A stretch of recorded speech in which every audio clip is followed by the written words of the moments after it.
আঞ্জুমানে Rahmania Ahmadiyya Sunnia trust ঢাকার ব্যবস্থাপনায় যথাযোগ্য ধর্মীয় মর্যাদা ও ভাব গাম্ভীর্যের মধ্য দিয়ে পালিত হল পবিত্র ঈদে মিলাদুন্নবী সাল্লাল্লাহু আলাইহি ওয়াসাল্লাম। সকালে মোহাম্মদপুরের কাদেরিয়া তৈয়বিয়া কামিল মাদ্রাসা প্রাঙ্গণ থেকে বের হয় জশ্নে জুলুসে ঈদে মিলাদুন্নবী সাল্লাল্লাহু আলাইহি ওয়াসাল্লাম আনন্দ র্যালি। র্যালিটি শাহজাহান রোড, ইকবাল রোড সহ বেশ কয়েকটি সড়ক প্রদক্ষিণ করে মাদ্রাসার সামনে এসে শেষ হয়।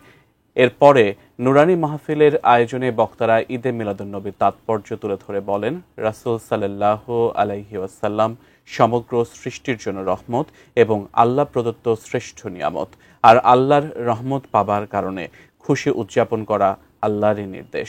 এ সময় মুসলিম উম্মার শান্তি ও কল্যাণ কামনার পাশাপাশি ফিলিস্তিনের নির্যাতিত মুসলমানদের জন্য আল্লাহর বিশেষ রহমত কামনা করে মোনাজাত করা হয়।